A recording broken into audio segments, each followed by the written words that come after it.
Welcome back, friends. Welcome back to the Solutions Watch. I am James Corbett of CorbettReport.com here in February of 2025 with something completely different than the way things usually roll. Usually, I'm the one in charge. I have a plan and an agenda, and I'm here to tell you about a specific solution. But this time, I guess we're going to flip the mic around a little bit, and I am going to be subject to some questions that I have seen in advance, but I have not prepared my answers because I want them to be somewhat spontaneous and I want the conversation to be a little more free-flowing. So let's bring today's guest, or is that interviewer, on to Solutions Watch and introduce him to you. It's Adam Deng, who people may or may not know was a co-creator or founder of the MIT Students for Open Inquiry, which is a fascinating thing that I don't know if you want to get into that history and what happened there, but if so, please do. If not, could you just introduce yourself for the audience? Sure. Welcome all Corbetteers. My name is Adam Deng. I'm currently an MIT PhD student in operations research, and I founded the MIT Students for Open Inquiry in fall of 2023. You may remember when we got a few famous guests over to MIT to discuss various aspects with alternative viewpoints, or just going against the grain of what is usually said and done in academia. We brought in 4 different people. Some of you might recognize Derek Brose. That was the last speaker we had in the fall, and we brought him over to talk about agorism and alternative technologies and how to opt out of the technocratic state. We also had Steve Kirsch. That was probably the biggest event with over 250 people who came into the aptly named Kirsch Auditorium to discuss vaccines. And before that, we also had Dr. Shiva talking about technologies and email, as well as Hirsch Singh from the Republican side discussing his journey into politics and how he maneuvers around the space nowadays. I was an undergrad at the time that I did that, and my focus has always been in mathematics and artificial intelligence. The way in which I look at the world is very quantitative, so when I think of objects or I think of what I see in front of me, what comes to mind first is usually numbers or shapes and colors and how they move around. And I call this, on my website, I say this is the triplex mindset because it's the merger of numbers, shapes, and how they move around. So when I see, for example, in the Tom and Jerry show, when I see Spike the dog, who sometimes appears, the number 2378 comes to mind. When I think of the Egyptian pyramids, that's 3912. Numbers just pop into my head in and out, and I believe that the world can be constructed through a mathematical lens. So that is how I view the world. In my PhD, I work with high-dimensional statistics, and my goal is to find ways to take complicated and noisy data and discover heuristics and shortcuts and other algorithms for ways to compute high-dimensional statistics that generally are not tractable because the amount of calculation required is simply too big. As an undergrad, I also worked to write a paper on joint optimization, which is finding better vehicle routes for 2 sets of different vehicles, and we managed to make what otherwise looks to be like a traveling salesman problem calculatable. So that is my big passion, is to take unorganized data, distill it in a mathematical manner, and make it accessible. So that's my big mission. And the reason I'm here on Solutions Watch is because one of my biggest problems in life so far has been, as you may have anticipated, the verbal space, meaning words, their specific meanings, thinking about the world in a verbal direction. That's not my natural strength, but I figure that right now, when I'm writing research papers, when I want to think about the more philosophical or social issues, especially in law or in how to defeat the deep state, or how we can strategize and organize, that is by nature a more diplomatic, personal, and especially verbal type of communication that I don't believe can be encapsulated through mathematics alone. And as a child, I like to read nonfiction, I like to read the mathematical textbooks, but I always struggled with fiction and interpreting how characters react and all of that, and I believe that right now, it is time for me to unpack the power of words and how they work, and I hope that today on Solutions Watch, we can all learn from James on how to indeed crack the verbal puzzle and to see what we can do. Well, let's see what we can do. I take 3 things away from what you just said, one of which is our minds, I think, truly do operate in different ways.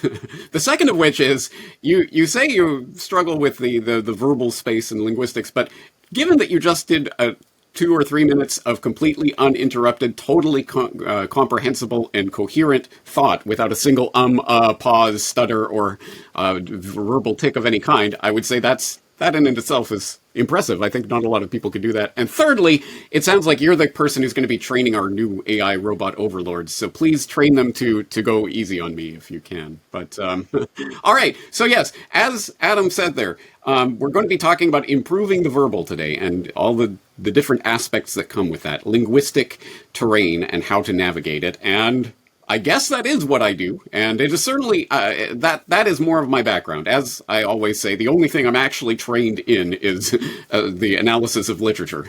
I have my bachelor's degree in English literature and my master's in Anglo-Irish literature, so that's the only thing I'm actually qualified with a piece of paper to talk about. So why don't I actually talk whatever I can about that? And I understand you have some questions ready for me, so let's get into them. Actually, James, I think you may have unwittingly opened up the bonus box, which I wanted to discuss at the very end, but it's about my division of language into what I like to call fundamental verbal and extroverted verbal. So sometimes when I ask people about how to get better at words, or what you just said, that I was able to speak 2 or 3 minutes uninterrupted without a single filler word, actually I would say that that's what I would categorize as extroverted verbal, which is the ability to express oneself openly, for lengths, for long periods of time, and with different degrees of nuance, and just travel around the journey for whoever is listening. I think that's more of a presentational aspect that you just develop. Perhaps it's just internally you're confident when you're speaking to a large audience, or you want to get your thoughts out. So what I would say that in this aspect, I do love doing it. I love writing on my website. I love to give talks and conversations. I don't think I do that enough. But the aspect of the verbal that I am here to learn from you about is what I call fundamental verbal, which is words as a basis, or how to conceptualize the world in terms of words, and how to, I could, sure, if you gave me a book, I could read it in front of an audience, but I think that I would be missing many of the subtleties, or how the different paragraphs connect to each other, or if I were to write an analysis of what the author means. I think that that's an area where I would have some improvement to do. So with that being said, I did ask 6 questions to you, James, and as a matter of fact, I wanted to thank the 8 people who I sent these 6 questions to, and who come from 4 different continents, including you, James. I'm going to include you in these 8, but I've asked these questions to people I consider to be great at words, and you all have given me some form of interpretation on the questions, suggestions I could do, and some of you have written me long essays and had calls with me about this, so I wanted to thank you for this. We're definitely going to be incorporating many of the suggestions that you laid down. It's been about a month, so I've had time for these ideas to percolate, but my first question has to be, why and how do words resonate with and speak to you? I can remember shapes and numbers because I can visualize them, but I forget words all the time. Okay, let me start thinking about my process of thinking and how that relates to the linguistic. I think I do fundamentally see the world in terms of language. And I say that because I don't know if this makes a difference, but I know that people have different ways of envisioning ideas and objects and other things. I would say primarily, for example, if I'm thinking of the word water, I do not picture the ocean. I do not picture a visual representation of water. I picture the word water, W-A-T-E-R. That is what I see in my head, generally speaking. And obviously, I think that when it's embedded in narrative and I'm reading a book, I do see the images from the book and what have you in my mind. But I'm very much aware of the verbal aspect of it, the linguistic aspect of it, because I think to a certain extent, I see the nature of our reality embedded in a linguistic context in which there are linguistic relations that in some way shape our perceptions of the world. And perhaps one way of envisioning that is the concept of collocation, which is, I think, something that probably large language models essentially are designed to find, adduce, and reproduce, which is certain words tend to go together, and they create certain ideas in our mind. So if you see the word crystal, often it's going to be succeeded by the word clear, crystal clear. That concept goes together. And that embodies a sort of a shared cultural understanding that people, the English speakers, generally have of what that word means. Those words mean crystal clear. That's just one example of it. So you don't say something is clear, you say it's crystal clear, and people understand that it resonates in a slightly different way than if you said simply, that's clear. And I see the world as all of those types of relations, ones that we're aware of, like those types of words that clearly go together, crystal clear go together, and other ones that we are less aware tend to go together, but that shape our reality. And one way of getting a handle on that, of course, is to study another language. As I have done a couple of times in my life, more or less successfully. Interestingly, I tend to think I'm very verbose, and my loquacity in English is second to none. But for some reason, I am not good at picking up foreign languages. So I have studied French, obviously being a Canadian. I studied French for many years and can barely speak it, can read it a little. And I've lived in Japan for 20 years, and I can get by, but I am not completely fluent in Japanese in all aspects. But at the very least, the thing that I always loved about taking foreign language lessons is that moment when you start to almost perceive the world in a slightly different way. You start to see how different grammatical constructions come together that create a slightly different way of even thinking about the world. The obvious example of that are words that simply don't exist in English. For example, I've always loved the word wasuremono in Japanese, which is literally like a lost thing.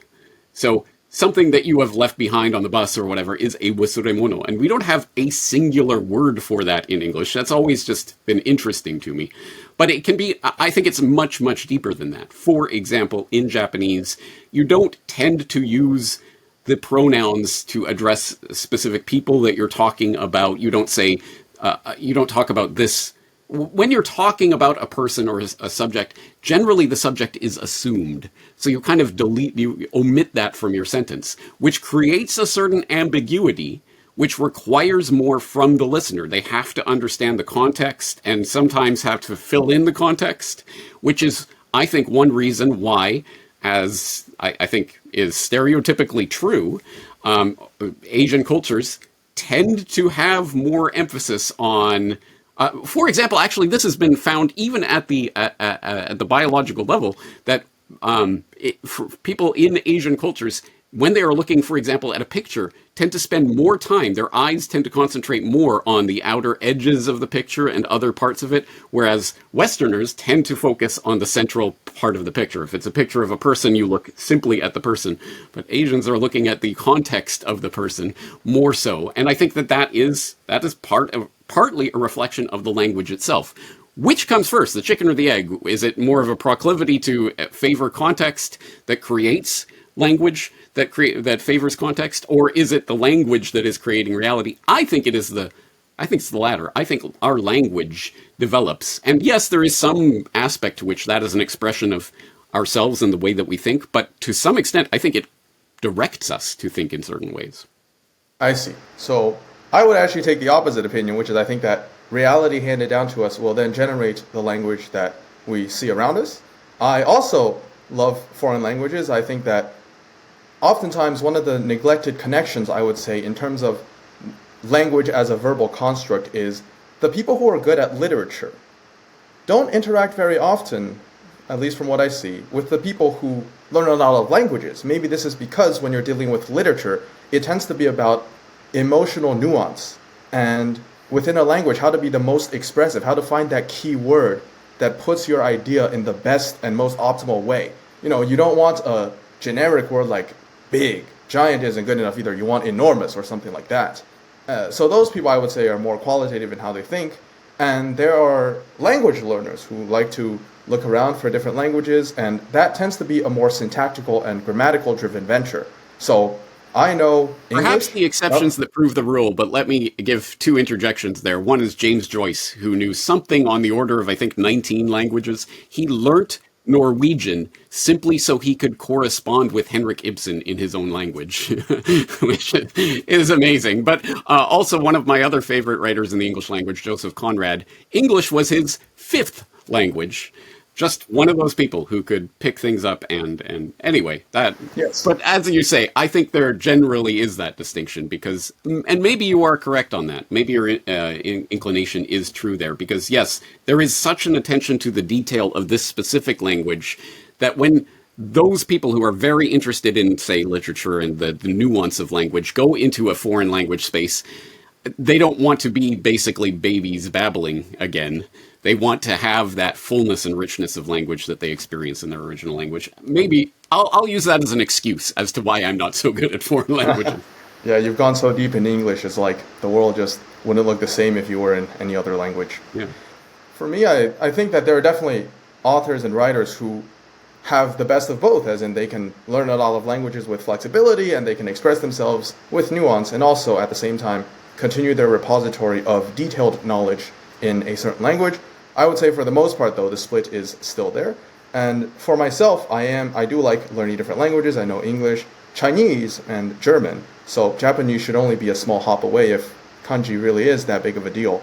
And I want to merge the two fields. And by that I mean of language learning, of observing syntax and grammar rules and how they go together to being able to communicate in a language, as well as being able to decipher what makes literature in a particular language great. I think that one is regarded as language learning is usually statistical, and understanding English literature or the English language as a communication affair tends to be more about verbal nuances as verbal encounters rather than statistical or rules or logical based encounters.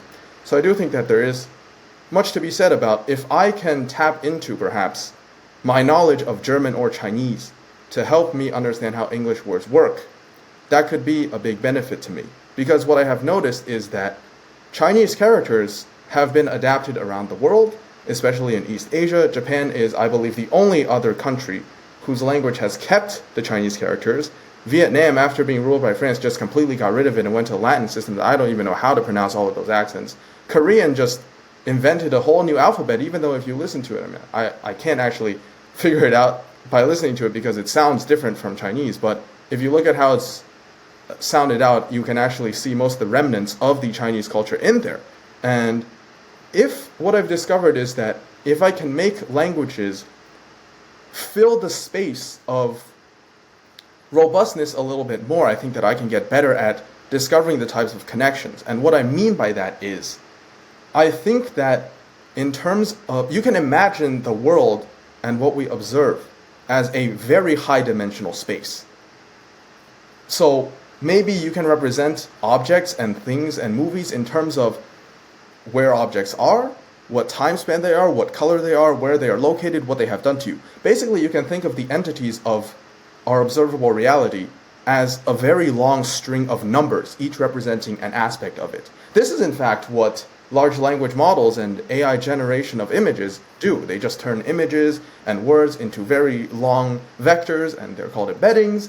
But if you can imagine reality as embeddings, I think that given how complex the world is, and given the fact that language, the world's languages are not separated by much, really. It's just, I think mostly it's the same ideas being conveyed from a slightly different perspective, or relationships, correlations between different ideas, that I don't think languages by themselves can fill up the high dimensional space of our reality. Yeah. So that is why I believe that resonates so strongly with me, because I think if I really drill down on it, one of the reasons I am so interested in language and love to play around with it is because I don't know how to measure this, but I feel that I am much more acutely aware of the disconnect between language and the real world than most people tend to be. Most people think apple is apple and it's the same thing. But I don't know. I've just always intuitively had that sense, that, to put it in the deconstructionist language, of the difference between the sign and the signified.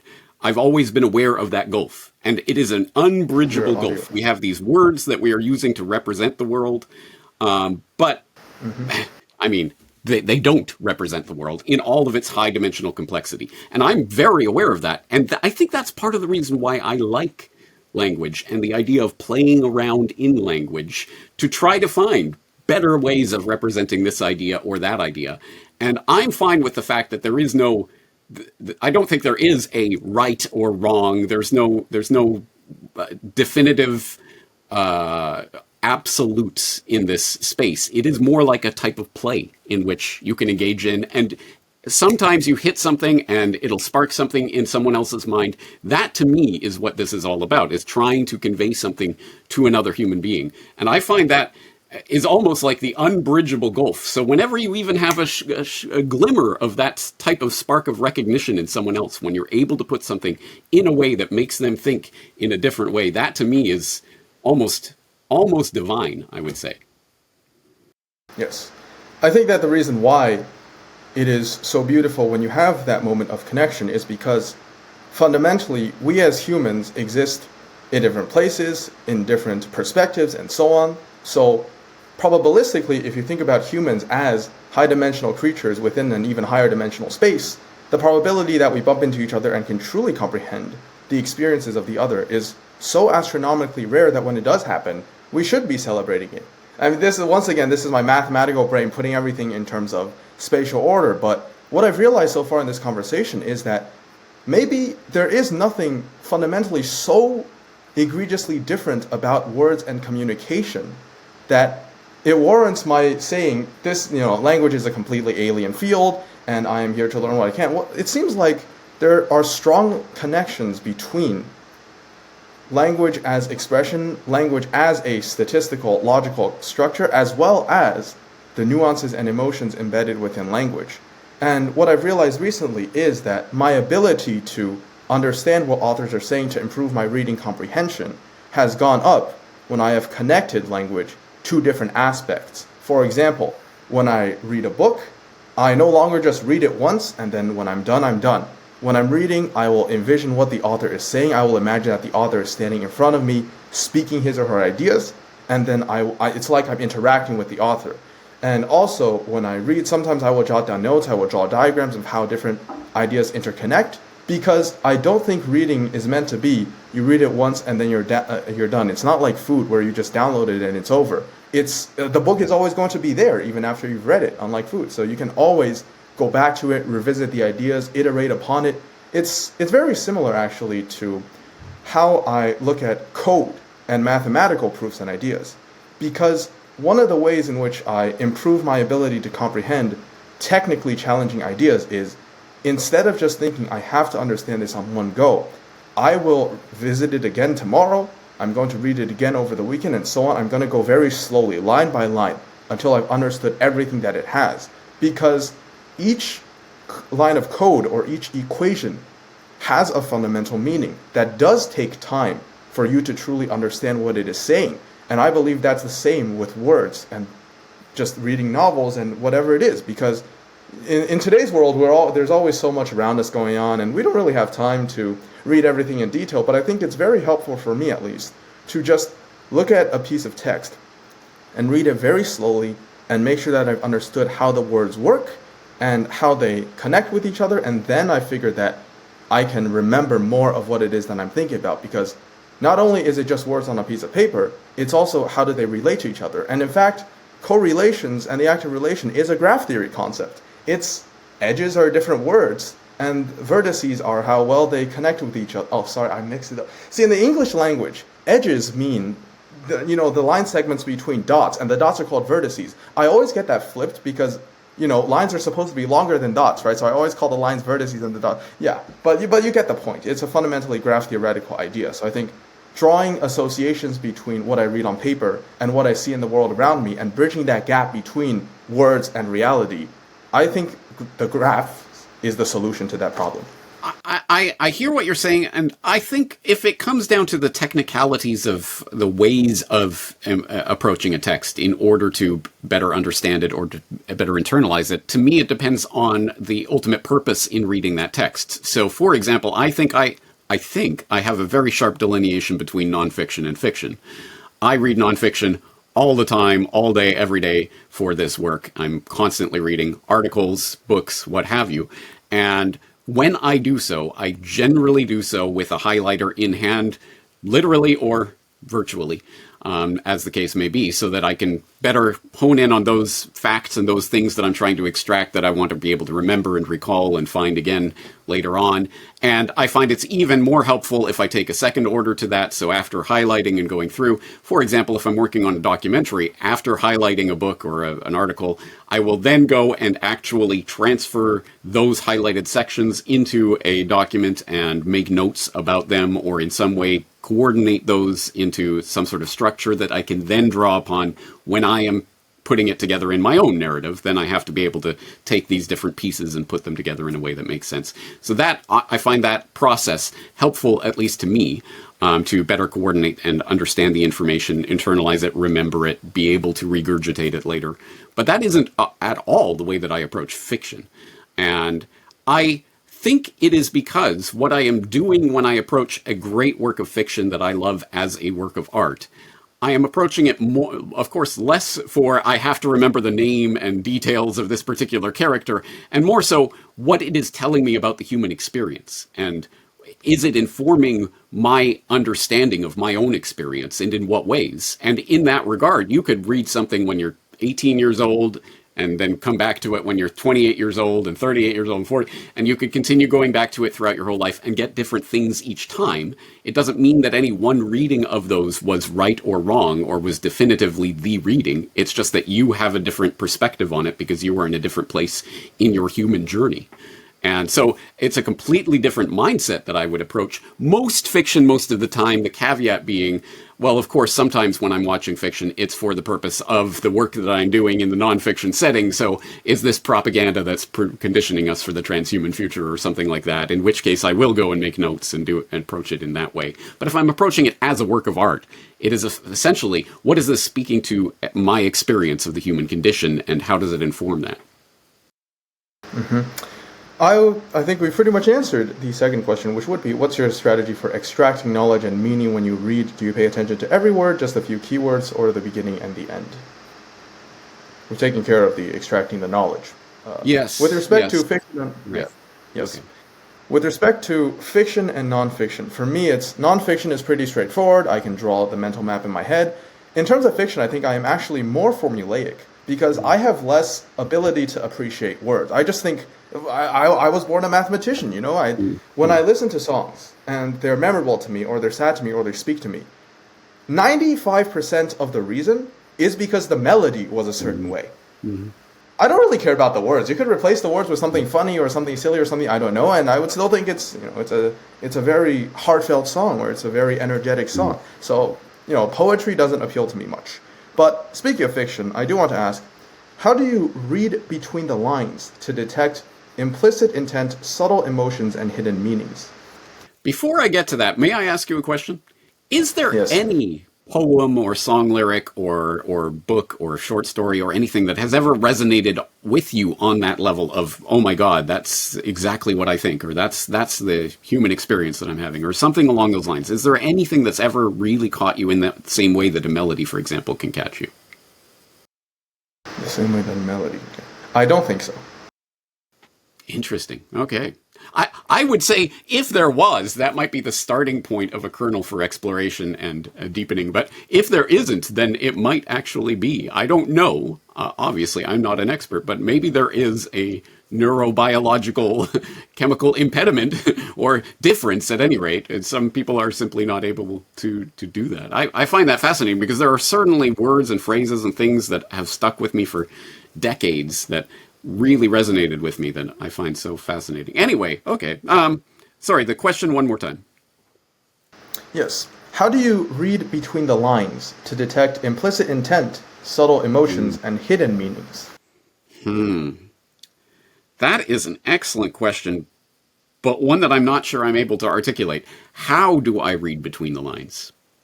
I do read between the lines, but how do I do that? Well, to some extent, I mean, I don't do this consciously, but I think at whatever I go into, I think I come generally with a preconception of what the intent of the author is in a given work of communication. And that is going to be informed by a number of things, and sometimes I will be wrong, but generally I will carry in some sort of...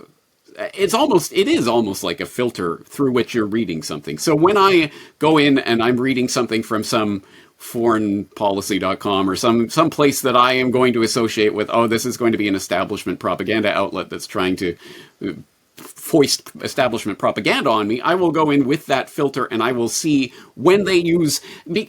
This is a point, actually, I've made explicitly on the podcast before. I can't remember the exact title I used, but I made a video something along the lines of, I am a free trade, sustainable development globalist, or something along those lines, which is a deliberately provocative title for my viewers, because, of course, those are the things that we are against, right? And my point in that video was, no, all of these terms have specific identifiable meanings, but depending who is using them and in what context, you can read between the lines. And when you hear one of these people at World Economic Forum or Bilderberg or whatever talking about globalism and the perils of populism, they're using those words in a specific way to hit specific buttons for their specific audience, so that their audience will know, we should be on this side of this issue. We should be against that sort of thing. And so I think I tend to approach, again, nonfiction with that filter. With fiction, I'm not sure how I would approach, because obviously I understand when I'm reading a poem or something, it's not necessarily about the literal words that are being used so much as the feeling they are intended to evoke, or the way that the language goes together to create mellifluous sound can be an important part of poetry, obviously. So if there is a method by which I approach that, I cannot articulate it. I don't know if I'm that methodical with regards to that.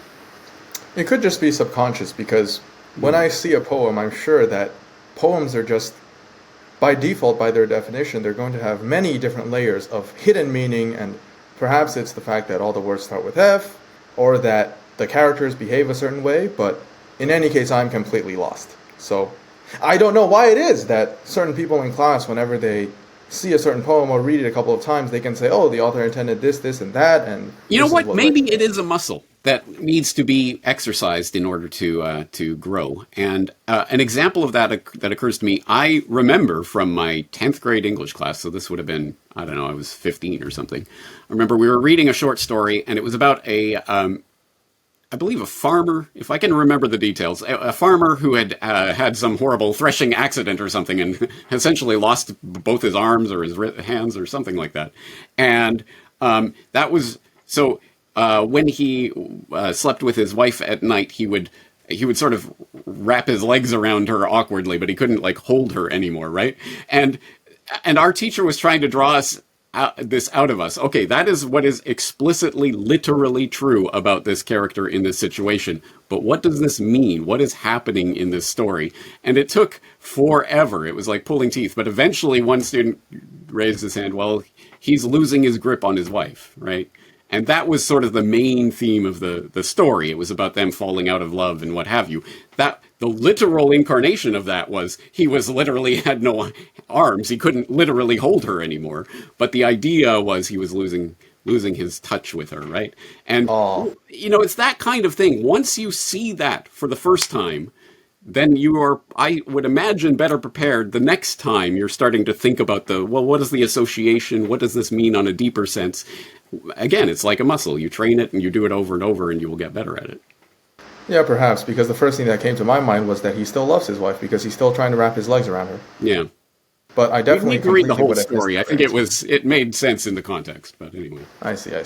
Well, perhaps it is a muscle and I just need to go back and I need to retrain that and see what I can do with it. This question is probably the worst out of the 6. It's number 4. How can I read books and articles faster? Actually, I'm not slow, but knowing I will have to sit down for hours to read the average 300-page book demoralizes me. Yeah, I don't have a speed reading method. I have never taken a speed reading course. I don't think I'm a particularly fast reader. I don't think I'm a slow reader either. I'm somewhere in the comfortable middle. I don't think the speed of my reading has ever been enough of an issue for me to ever think about it or to care about it. So I certainly don't have any tips or tricks or hacks for you, other than to say that, again, depending on the context of what I'm reading, sometimes, yes, when I really want to do a deep, close reading of something, I will go very slowly and very carefully and very, very methodically. Or if I want to enjoy a beautiful work of art, I do not try to rush things along. I take it at whatever speed it's going to come to me. But there are times when I definitely want just to get the general idea, and I will do scanning. And again, probably like a muscle that you can develop. I think if I had to articulate my method when I come to scanning, just yesterday I was scanning through an article. It was a lengthy article. I knew I didn't need to read every single word of it in order to get it. So I believe, if I'm trying to articulate what was I doing, I think I was just reading the first sentence of each paragraph, and the ones that I thought were going to be interesting, I would read the paragraph. But if, I get the idea, I get the points, I can fill in the blanks, and that's generally the way I would approach scan reading. I see. The reason why I thought it was a horrible question is because the answer is always going to be it depends on what you're reading. And for me, I think my reading speed is fast. I mean, I've tested it online. It's top, 20% of the population or something like that. So I wouldn't struggle with this. It's just, sometimes for me, I figure that when I do set a threshold for myself in which I say I want to reach this threshold or I want to be able to write this piece of code in this amount of time, it ends up not being my best work. Sometimes the best work is actually when I don't care about the time aspect as much, and I just say, let me make sure I solidly understand the concept. And once I do that, suddenly progress seems lightning fast. There's a golden median, as always, though, because yes, I certainly get that, but also you could take it too far in the other extreme, which is to say, I'm not going to worry about the time and whatever time it takes, and that, I think, provokes a certain laziness. The only thing that I can say for certain is that I don't think I would have produced nearly as much content. I hate that word, content. Speaking of words. But anyway, I would not have produced nearly as many hours of audio and video content over the decades if I had spent too much time, been too precious with it, allowed myself any amount of time. I do set myself deadlines for production, and I try to make them realistic, and if I don't meet them, oh well. But I do try to have certain deadlines because I think it is important, simply because I have had the experience many, many times of looking back at something that I've produced and go, I would never have gotten that done if I just done it when inspiration strikes or when I feel like it or at my own pace. No, I did it because I have to get this done by next Friday because I want to get it done by next Friday, and I get it done, and it turns out to be actually pretty good. So I think there is a median balance to be found there. Yeah, well, there's 2 points that come to mind. The first one is, what I've discovered is that it's very important it is much better to have many rough drafts before your final iteration and to consider ideas over a longer period of time than it is to shoot for one perfect replica at once. Because when it comes to writing essays, I've realized that when I just write it the night before, there are just ideas that don't come into my head until moments later. Before we were having this conversation, I thought maybe I could just spontaneously come onto the show and then I would have things mapped out. But in reality, I gave myself time. I thought on the first day, this is what I thought about when I thought about improving the verbal. And then over time, as I took a few walks, as I wrote some research, as I did some problems, I realized that there were other ideas that I could link to. So, sometimes people say procrastinators. Well, I think there's arguments for procrastination actually not being so bad of a habit, but I think the main deprivation effect it has is that ideas don't come to you at once. It does take an amount of time for them to trickle in. And I mean, when I'm writing, I just write. Whatever I think of in my mind, I just put it out there. And then I worry about the organization and the refinement a bit later because I need that first draft to come out. Obviously, we're on this podcast right now. I'm not going to get a second chance. I'm not worried, I'm not here to make myself the most refined and glib, and I'm just here to express my thoughts as they are, so that this could be something that I look back on later, or that the Corbettiers could read and say, I think this is a good point, I think this could be improved, and so on, so that this is like a work that can constantly be adapted. And the second point is with regards to the time. Sometimes I'm not the type of person really to, if I set myself a deadline, I might be able to meet it. But if I don't, sometimes that allows me to tap into something fundamental about the task that I'm given, in which I feel very fulfilled, like I have discovered this is exactly how it works. And then suddenly everything else happens like lightning. Because I remember when, as an undergrad, I was working on a research project that involved vehicle routing. I didn't have any idea how to write the code. I would look at it, and in 3 months, I literally made 0 progress. And I was obviously very disappointed with myself. But I thought back to what the master's student and the professor said, which is, When you look at a piece of code, you might as well go slowly. Make sure you really understand what's happening. And I didn't say I have to write a paper by the end of the year. I said my goal right now is just to make sure that I understand the code, because in my experience, once I fundamentally grasp the core of a situation, I will surprise myself in how fast I can actually go.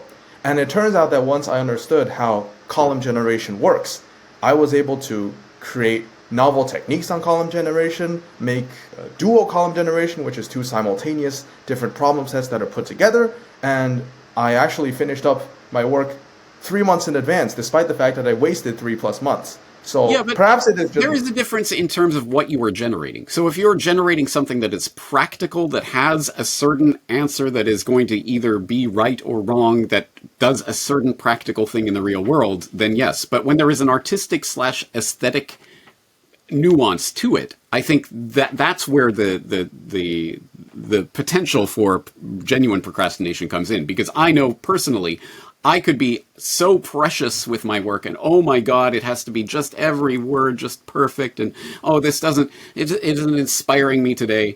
And if I go too much in that direction, I'll never get anything done, because there is, I think, a practical element to the work that I'm producing, but there is certainly an artistic/aesthetic element to it. And if I allow the artistic aesthetic element to be my main focus, then I could spend, years producing a single podcast, and by God, it's going to be a great podcast if I ever get it done, but probably not worth that amount of effort. Yeah, I figured that when it's a mathematical concept for me, it has a natural termination, but the arts and aesthetics tend to be more open-ended. Exactly. There is no actual endpoint to the production of a work of art. There's never a point where you could say, now it is actually physically done. It's finished. There's no way there can always be improvement, or you could do this, or you could do that. There's a never-ending series of possibilities for change. At some point, you have to realize, I like the work where it is, I'm going to cut it off. Because I think a research paper, or one of my friends told me, was that, what's the difference between good musicians and great musicians? Great musicians, when they play a certain note a certain way, or they sing something in a certain fashion, they know instinctively, that's correct, that's where I'm going to stop it, I'm not going to rehearse it again, that's just how it is. Obviously, you can say, well, that's arbitrary, how did you know, or why did you not sing this G sharp just a little bit sharper? Well, intuitively, you have that sense of completion within you. It's like when I was painting, I used to do acrylic paints when I was younger. And the teacher would often come up to me and say, that's not finished, you need to finish this edge. And then once I would finish it, the teacher says, you don't think that's finished? I think it's pretty much done. And we would look at it from afar, and it seems like, well, the painting's pretty much good. That's more of a subjective, intuitive sense of how you would look at art in itself. And for me, I think... but subjective in the most personal sense. And that's why I think that knowing your own aim is the most important part of that, because that delineates when you are done. Right? There is no objective answer for any sort of aesthetic, artistic production for the final stopping point, but it has to come from the sense of knowing what it is that you want so that you can recognize when you've achieved it. So defining your aim is absolutely the first thing that needs to be done when you're producing something along those lines. Yes, I agree. I think it all depends on what threshold you set for yourself. And I've noticed that personally, I tend to be a bit more scrappy, where I say, you know what, I have a product, let's push it out and let's see what happens. Turns out to be great in entrepreneurship, not so great in academia, but that's just a way of interpreting how far you want your work to be. Number 5, this is an interesting one. When I was in high school and I wanted to recite the digits of pi, or I wanted to, some things I like to do revolve around geography because it's shapes, right? So, sometimes I would have my friends draw a little 1x1 box on a world map, and then I would be asked, where is this 1x1 box? And I would usually get it correct. That's a type of spatial challenge. But I always had problem memorizing poems because we had to do a poem memorization for one class. And I took a whole week, and I was still messing up the words. And I think that this does connect to my general inability to remember words as fervently and as much conviction as I remember images and shapes. One time I was at the doctor's office. I remembered an advertisement. I knew the colors, I knew the phone number, etc.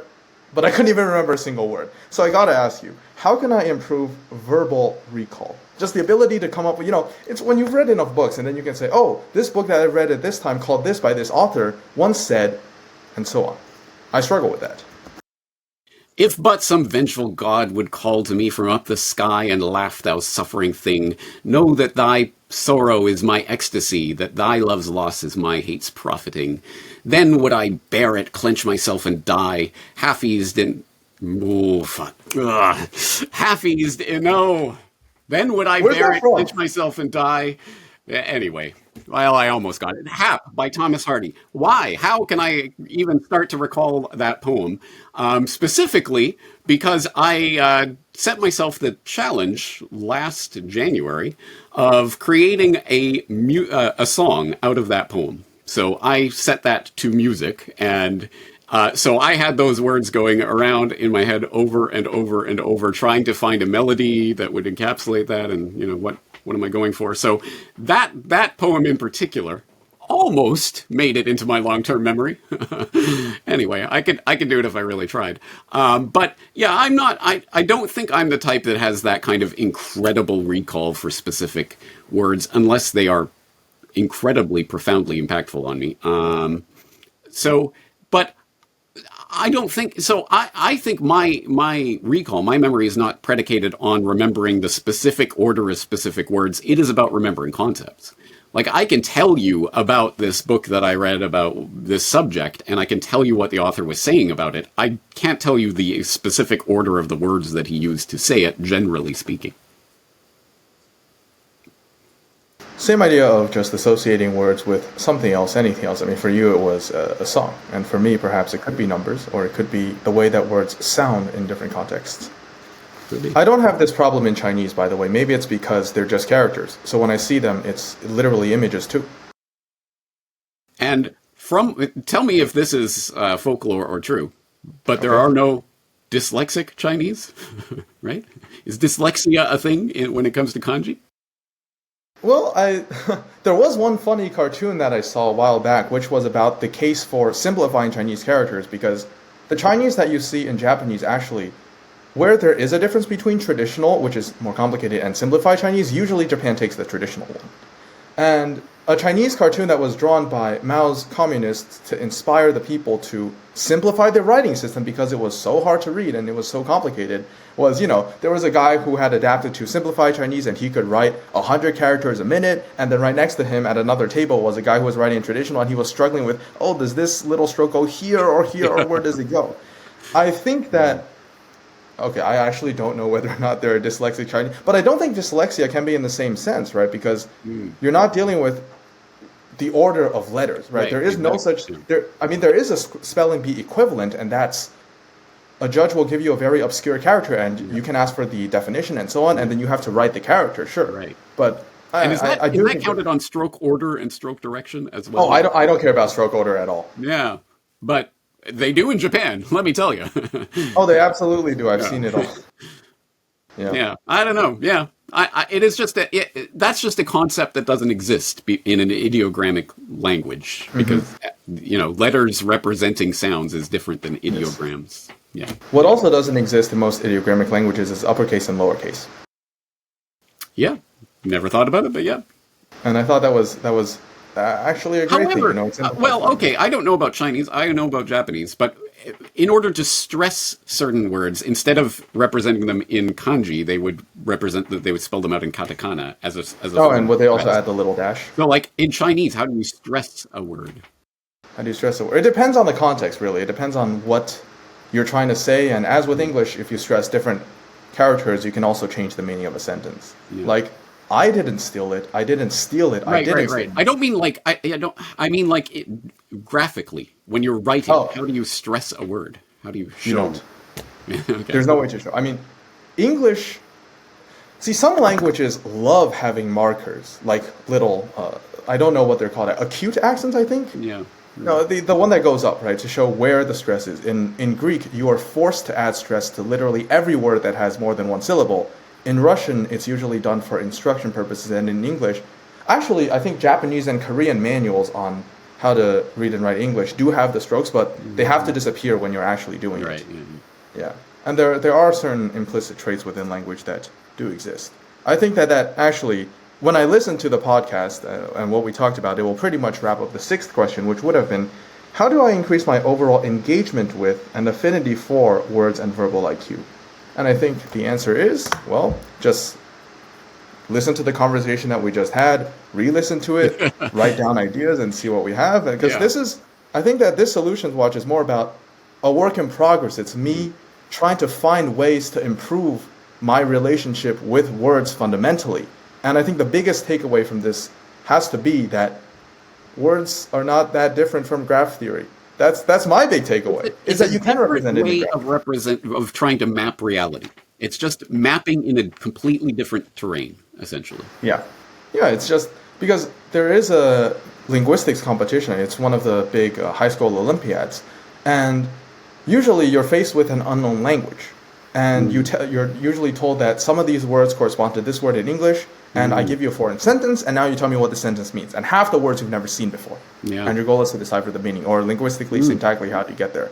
But even if I believe that there are ways in which I can interpret words in a more graphical and statistical manner, I still believe that there is something fundamentally emotional about words and how they're used that doesn't exist in mathematics. I think that if I was to speak in a certain way, or if I was to watch a certain movie, or read a certain passage in a book, there is a more just, when I walk into a room of people, I can feel the atmosphere of what people are like, and I can predict what they're going to say to a small extent, and think about what they're going to react if I do this or do that. That's more of emotional intelligence.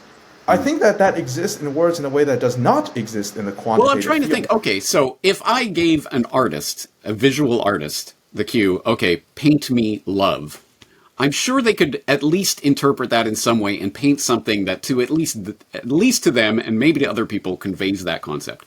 Same with a writer. Write me a story that conveys the concept of love. Okay, you can definitely put that into words.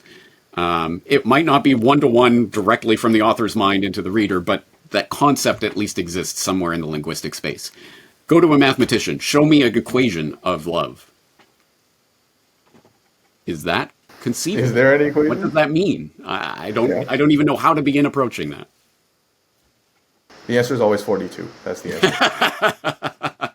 answer. Now that is a literary reference. There you go.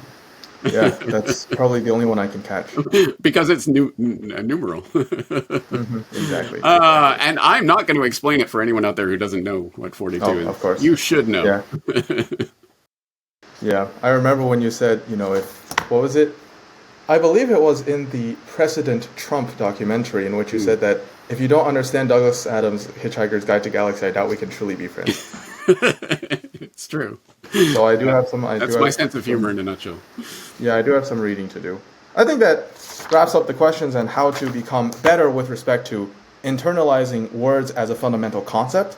I may or may not have to revise my theory that the world can be explained through mathematics. I'm just very fond of saying that because at MIT, we're mostly mathematicians. So to say something like that in this type of nerdy environment is considered socially acceptable.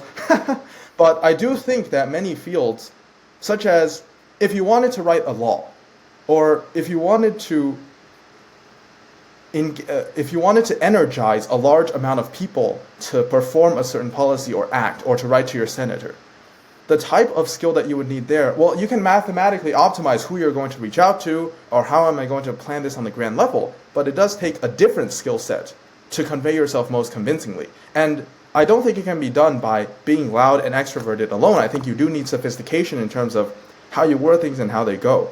And one of the problems I've noticed recently is around the world, people are reading less, and the size of vocabulary is slipping. I mean, you can see this in many ways. I think English has become a lot more simplified. Words are becoming obscure or archaic, and it's very easy to forget words, but it's very hard to get them back. Or I think the speed at which we're losing words is faster than the speed at which we can create new words like Riz, which isn't quite as elegant or expressive as the words that we have. To be fair, isn't a new word. It's just a shortening of charisma. It's meant to represent what was formerly represented by a longer word. It's mostly about contraction. But no, you're exactly right. And let me just stress this. I wish I could remember now. I was actually thinking about it the other day because I knew we were going to have this conversation. But I absolutely can tell when I am reading the words of someone who is a reader versus someone who is not a reader. And there's something, it isn't even about grammatical correctness or whatever. It's about people understanding or not understanding the ways that certain collocations are employed, or the meaning of certain phrases, or where they come from. There are certain times when people will spell something wrong in a way that I understand. Oh, you know what that sounds like, but you don't know what it means, etc., etc. There's a lot of tells, so I can always tell when someone is a reader. And unfortunately, as you say, fewer and fewer people these days are readers. Yes. Well, James, if you ever go to my essays on adamdeng.com, can you tell if I'm a reader or not?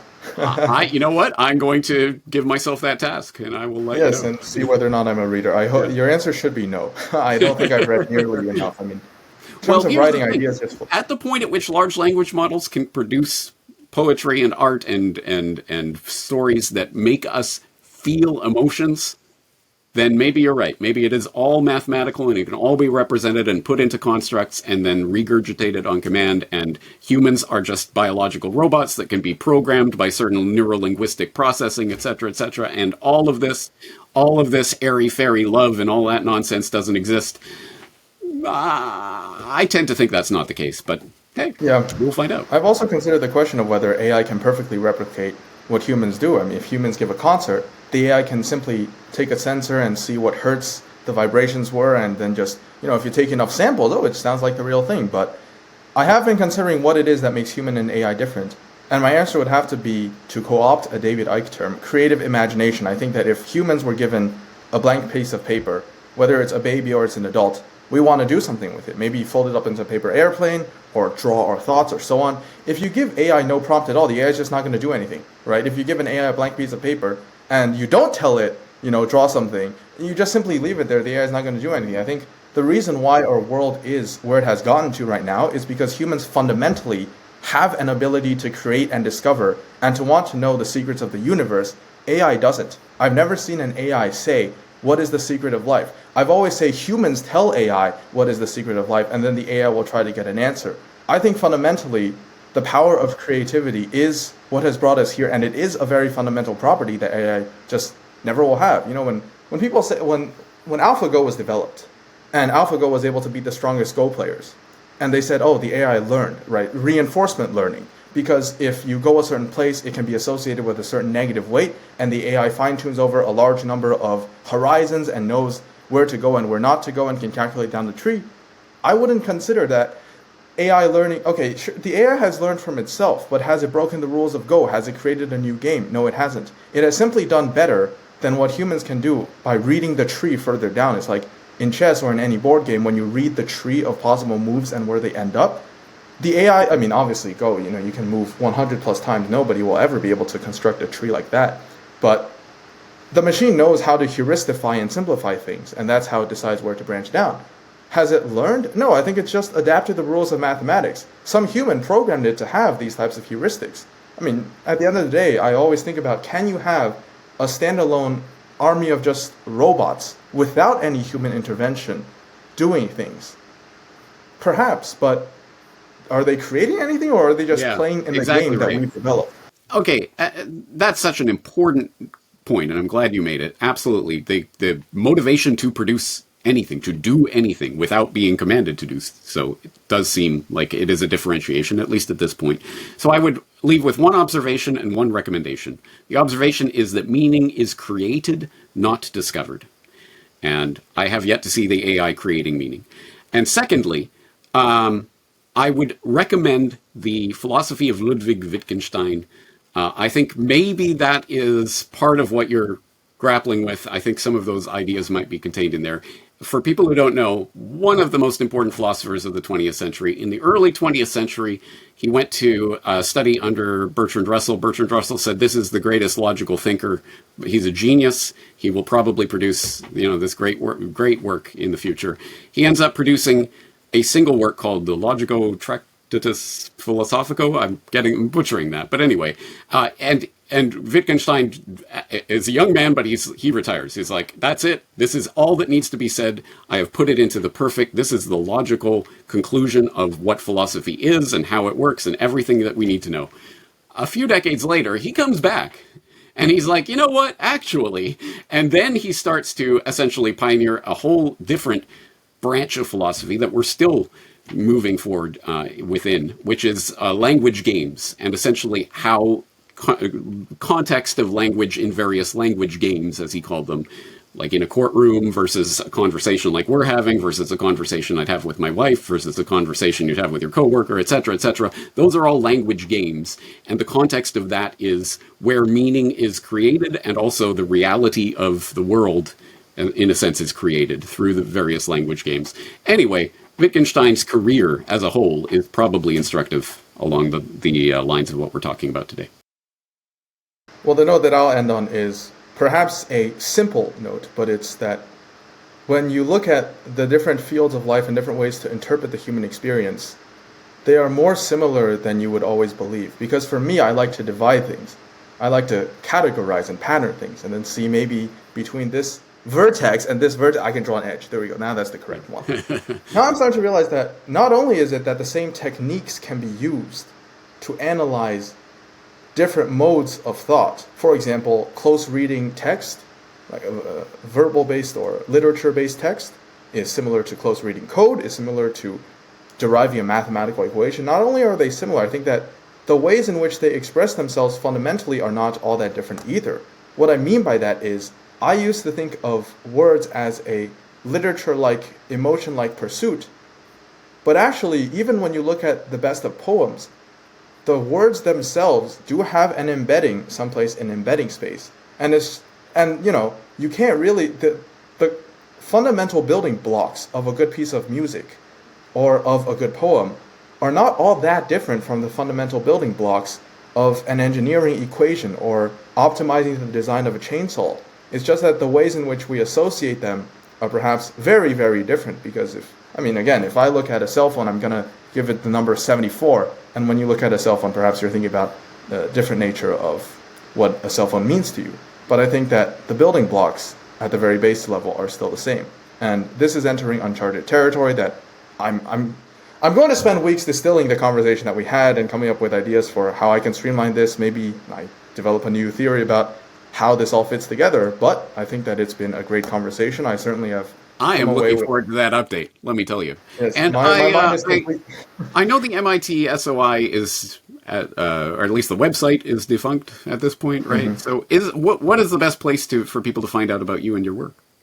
Me, adamdeng.com. You can contact me. I list my emails several times. I encourage cold emails and unsolicited emails and just having discussions.